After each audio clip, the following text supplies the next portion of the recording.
Hey, salut vous! Lorsqu'il y a eu le deuxième confinement, j'ai fait une cure de sébum, l'originalité 0. Et je me suis dit pourquoi pas vous faire une vidéo là-dessus parce que je pense qu'il y en a plein sur YouTube mais tous les avis sont bons à prendre. Du coup je vais vous parler de ce qu'est une cure de sébum, comment on fait et je vais vous parler de mon expérience juste après. Donc déjà, qu'est-ce qu'une cure de sébum ?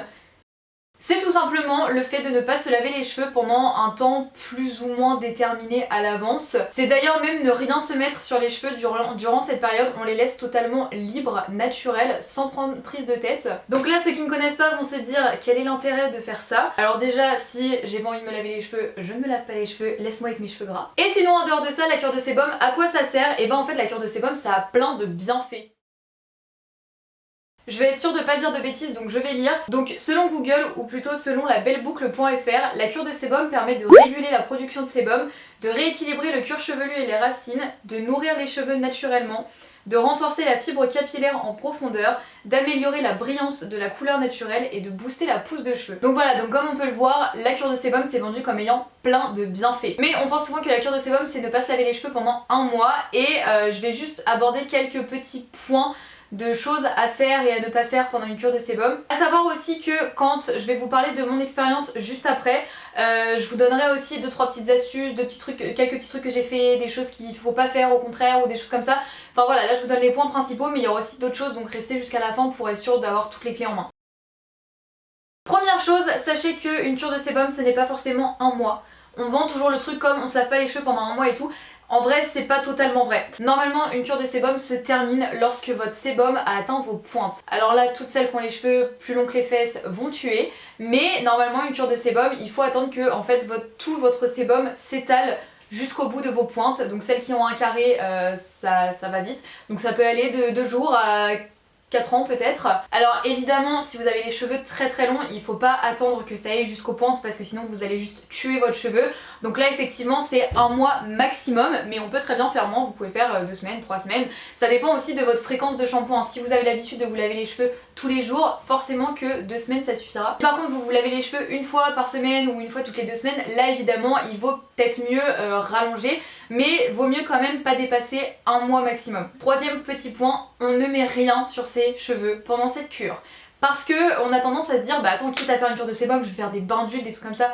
Non, jamais, on fait rien sur ses cheveux. À la limite ce que vous pouvez faire si vraiment vous avez un truc important ou quelque chose comme ça et que du coup vous avez un peu honte de montrer vos cheveux gras on va dire, vous pouvez les rincer à l'eau. Je vous dis ça parce que je sais qu'il y en a plusieurs qui le font. Très honnêtement, moi quand je mouille mes cheveux sans les laver, ça graisse plus que ça ne les nettoie. C'est pour ça que je comprends pas ceux qui se lavent les cheveux juste avec de l'eau, je les admire parce que moi si je ne mets rien à part de l'eau, mes cheveux ils sont pire en fait, ils sont poisseux, ils sont dégueux, enfin je pense que c'est une habitude à prendre hein. Mais du coup quand c'est une cure de sébum, vos cheveux ils ont pas le temps de prendre l'habitude donc personnellement ça aurait fait pire que mieux. Mais voilà, il y en a qui conseillent ça, ça ralentit un petit peu la cure de sébum mais si vraiment ça vous dérange vous pouvez voilà, passer un petit coup d'eau et tout. Mais sinon le but c'est de ne rien mettre, donc pas de trucs lavants, pas de shampoing, pas de poudre, pas de shampoing sec non plus et pas ne pas mettre de soin sur les longueurs puisque le soin c'est le sébum. Encore une fois, il y a des gens pendant leur cure de sébum qui mouillent leurs cheveux, qui mettent du shampoing sec etc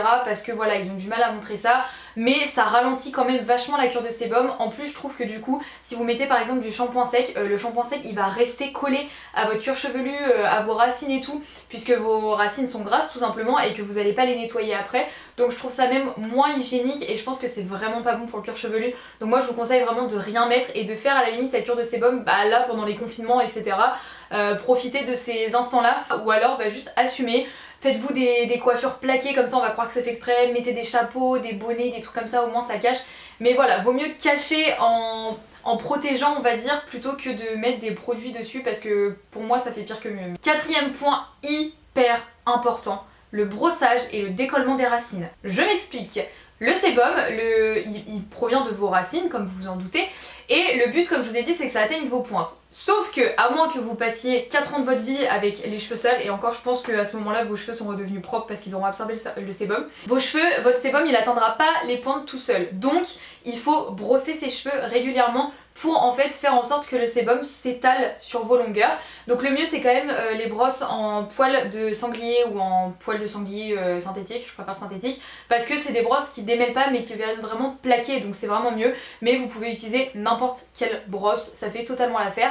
Et quand je dis décollement des racines, donc après votre brossage, pensez à passer vos doigts dans vos racines, à faire des massages comme ça, à passer vos mains comme ça sur votre cuir chevelu, parce que en fait le truc c'est que si vous laissez vos cheveux brossés sans y toucher, en fait vos racines vont se plaquer, le sébum va s'accumuler et en fait ça va juste étouffer votre cuir chevelu, donc encore une fois ça va faire pire que mieux.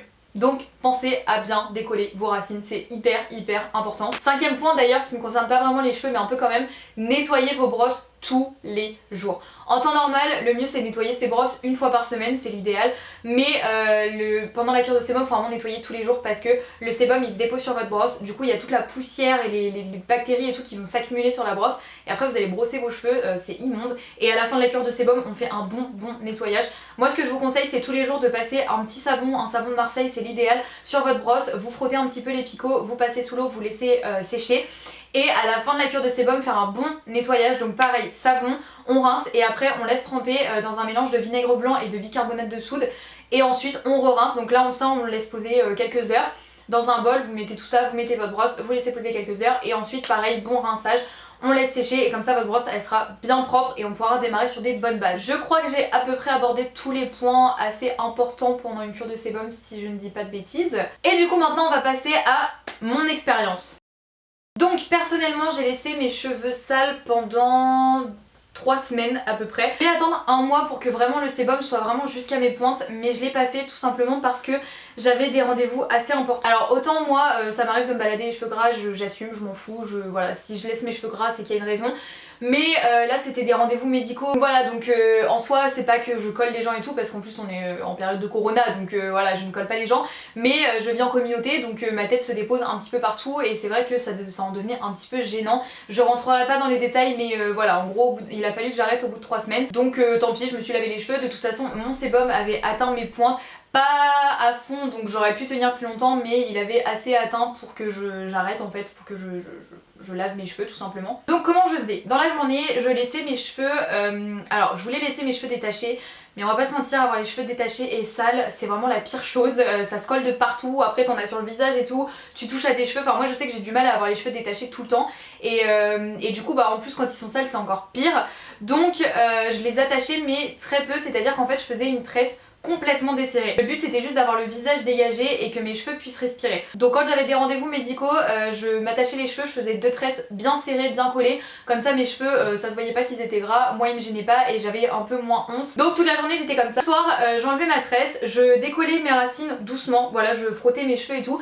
et je laissais mes cheveux détachés 1 heure, 2 heures, ça dépendait. En fait souvent le soir quand j'avais fini de manger, je m'occupais de mes cheveux et ensuite je restais 2-3 heures dans mon lit à regarder la télé, à faire autre chose, et là du coup j'essayais de les laisser détachés pour vraiment qu'ils respirent à fond et qu'ils soient vraiment bien. Ensuite j'allais les masser pendant 5-10 minutes, je masse les racines pour faire pousser, activer en fait la circulation sanguine, donc activer le sébum pour qu'il y en ait encore plus, pour que ce soit un peu plus rapide et pour que mes cheveux poussent. Après ça je passais un léger coup de brosse vite fait histoire de les démêler un peu, je venais bien redécoller mes racines, je faisais une tresse pareil, pas du tout serrée, et je venais entourer ma tête d'un drap. En fait c'était un paréo, un mini paréo que je mettais autour de ma tête. En fait je faisais un paquet cadeau avec ma tête. Pourquoi je faisais ça? Tout simplement parce que c'était pour éviter de mettre du sébum sur mon oreiller, parce que c'est ce qui provoque des boutons sur le visage malheureusement, comme vous pouvez le voir, et du coup pour éviter qu'il y ait trop de sébum sur mes draps et que ce soit pas très hygiénique, protéger ma tête, comme ça au moins je pouvais dormir tranquillement sans me dire que je risquais d'avoir de l'acné, tout ça. Je dormais tranquillement et le lendemain matin je retirais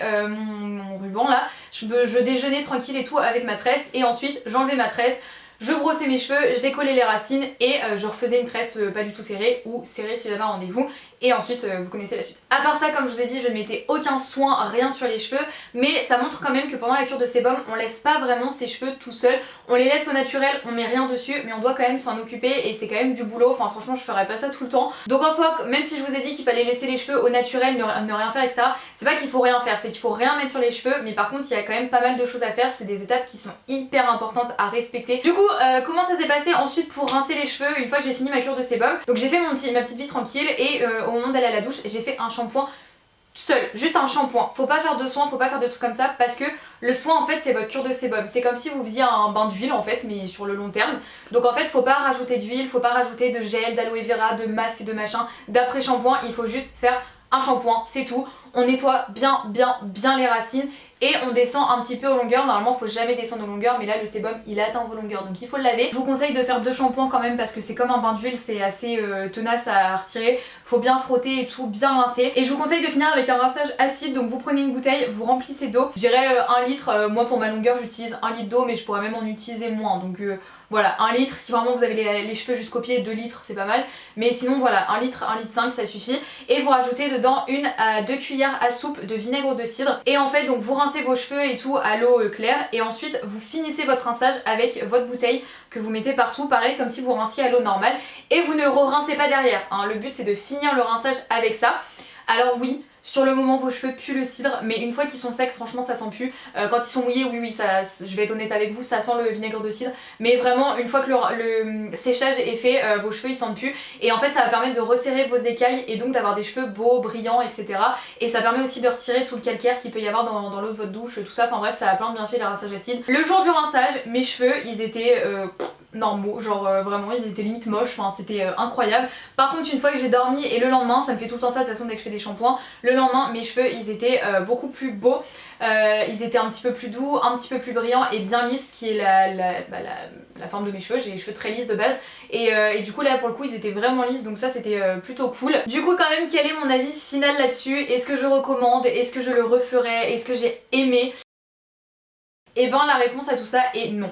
Franchement, je vais être honnête avec vous, la cure de sébum on le vend comme THE truc qui est incroyable pour les cheveux. C'est de la patience, c'est du temps mais c'est vraiment cool, ça fait un bien fou aux cheveux etc. Et en fait ça fait quelques temps que je me renseigne pas trop mais j'en entends un petit peu et en fait je donne ma pierre à l'édifice à ce truc là et je suis d'accord avec eux sur le fait qu'en fait c'est pire que mieux. Franchement c'est pire que mieux. À savoir que déjà le sébum c'est pas faux folichon de le laisser tout le temps, de le laisser comme ça pendant longtemps sans s'en occuper, même si on brosse, même si on décolle les racines et même si on laisse pas non plus 4 ans, ça fait quand même que ça étouffe votre cheveu, ça étouffe votre cuir chevelu, franchement c'est pas hyper bon. Je veux pas trop me pencher là-dessus parce que je suis pas une scientifique et je me suis pas assez renseignée, je vous donne vraiment les échos que j'ai eu et mon avis. Mais c'est vrai que j'avais entendu que ça avait tendance à étouffer le cuir chevelu, étouffer le cheveu et qu'en fait du coup c'était vraiment pas bon pour vos cheveux de faire ça. Alors après est-ce que ce côté là c'est vrai? Je ne sais pas mais moi j'y crois un peu quand même. Après si voilà on pense à bien brosser les cheveux, bien décoller les racines etc. Je pense que ça limite la casse on va dire mais ça reste quand même quelque chose qui est pas hyper bon pour les cheveux. Deuxièmement on va pas se mentir c'est super chiant une cure de sébum. Franchement et pourtant je suis la première à laisser mes cheveux sales. Franchement je vais être honnête avec vous. Ça m'arrive de laisser mes cheveux sales parce que tout simplement j'ai pas eu le temps de me laver les cheveux et j'essaye d'espacer les shampoings. Je préfère passer 4 jours sans shampoing avec juste un jour où ils sont un petit peu sales plutôt que de me dire bon bah je vais laver mes cheveux dès demain parce qu'après j'aurai plus le temps et du coup ils vont être sales etc. Non moi je veux vraiment espacer les shampoings à fond donc il m'arrive d'avoir une journée voire 2 où j'ai les cheveux un petit peu sales voire très sales mais ça me dérange pas, ça me dérange pas parce que clairement ça regarde que moi. Oui c'est chiant, sur le coup c'est chiant, je préfère avoir les cheveux propres mais si je les lave pas c'est qu'il y a une bonne raison donc ça regarde que moi, laissez-moi tranquille dans ma saleté. Donc là de faire ça pendant plusieurs semaines c'est long, il fallait que je protège mes cheveux, je dormais avec comme je vous ai dit une protection sauf que ça me serrait le crâne, ça me fait mal aux oreilles, je vous promets ça me faisait mal aux oreilles, j'avais mal au cartilage. J'étais obligée de serrer à fond parce que si je serrais pas le truc partait pendant la nuit. Donc en fait je serrais à fond sauf que ça me faisait trop mal donc je desserrais un petit peu sauf que du coup le truc partait tout le temps en fait et c'était insupportable. La nuit du coup je me réveillais parce que le truc partait et que dans ma tête c'était en mode faut que tu le remettes sinon ça va être pire et tout, faut que tu le remettes et tout et du coup en fait je pensais qu'à ça et du coup je vais pas dire que je dormais mal en soi mais je dormais pas super bien. Moi avoir un truc sur la tête quand je dors c'est juste pas possible. Pareil quand faut faire des boucles et tout sans chaleur, je le fais des fois mais ça me dérange. Le seul truc que j'accepte à peu près c'est une tresse lâchée mais pareil les tresses serrées et tout j'ai vraiment du mal à avoir un truc sur le crâne en fait quand je dors, c'est vraiment compliqué.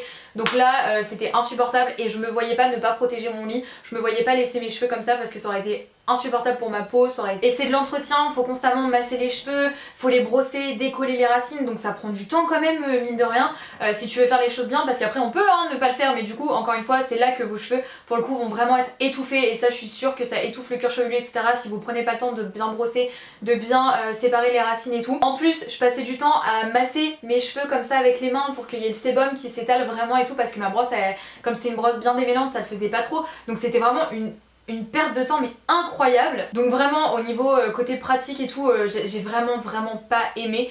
Et si à la limite le résultat était dingue, franchement je l'aurais refait, mais le résultat était pas incroyable. Oui, le lendemain du shampoing, j'avais des beaux cheveux, j'avais des cheveux brillants, j'avais des cheveux un petit peu doux, j'avais des cheveux... Voilà, j'aimais bien, mais honnêtement j'ai le même résultat quand je fais un bain d'huile ou quand je fais un bon soin à mes cheveux etc. J'ai exactement le même résultat. Donc je préfère gâcher un après-midi, une journée avec de l'huile sur les cheveux ou un masque etc. et après avoir des super beaux cheveux que de passer un mois sans me laver les cheveux à devoir faire tout ce que j'ai à faire pour avoir exactement le même résultat. Il y avait un petit plus, on va pas se mentir, j'avais un petit plus, il y avait un petit truc en plus, voilà, c'est sûr. Mais ça vaut pas le coup. Franchement je trouve que pour mes cheveux ça ne valait pas le coup. Mes cheveux étaient beaux, mais attendre un mois et faire tout ce que j'ai fait pour ce résultat là ça ne vaut pas le coup. Comme en plus j'arrête pas d'entendre de plus en plus que finalement la cure de sébum on le vend comme le truc bien mais en fait c'est pas hyper bon pour les cheveux et que au final ça fait pire que mieux et que enfin voilà tout ça, bah du coup je me conforte dans l'idée que je n'en referai sûrement pas et je vous le recommande pas non plus parce que en soi je pense qu'il y a des personnes qui après ont des super beaux cheveux et tout, ça j'en doute pas un seul instant, je pense que parce que sinon on n'en parlerait pas autant, enfin voilà je pense qu'il y a des personnes pour qui ça a vraiment fonctionné et tout. Essayez si vous voulez mais moi je ne vous le recommande pas parce que je veux pas être responsable de votre cuir chevelu étouffé, de la chienlit qu'il y a tout là-dedans, de tout ce que vous allez faire pour essayer d'avoir des beaux cheveux et pour au final pas avoir un résultat ouf. Je veux pas être responsable de ça donc je préfère vous dire que moi je vous le recommande pas. Après si vous voulez tester n'hésitez pas, si vous en avez déjà fait d'ailleurs n'hésitez pas à dire votre avis en commentaire si vous recommandez ou pas, si vous estimez que ça valait le coup, si vos cheveux étaient beaux etc. N'hésitez pas à dire tout ça en commentaire parce que comme je vous ai dit tous les avis sont bons à prendre et plus il y a d'avis et mieux c'est. Mais voilà, à titre personnel, moi je ne vous le recommande pas. J'ai pas aimé de ouf l'expérience, enfin franchement c'était pas non plus... Je continuerai à garder mes cheveux sales 1 ou 2 jours et à espacer les shampoings etc. Ça y a pas de souci là-dessus parce que je sais que c'est mieux en fait pour mes cheveux. Mais de là à rester vraiment des semaines et des semaines sans me laver les cheveux, non c'est juste trop chiant. En plus je me dis si un jour j'ai besoin de me laver les cheveux en urgence ça se trouve j'aurai pas le temps, enfin... C'était une galère. Donc voilà l'explication et surtout mon expérience avec la cure de sébum. Du coup vous l'aurez compris je ne la referai sûrement pas, ou peut-être si dans quelques années je retenterai l'expérience, mais pour l'instant franchement ça m'a pas botté. Comme d'habitude je vous souhaite tout le bonheur du monde, prenez soin de vous et on se retrouve dans une prochaine vidéo. Ciao!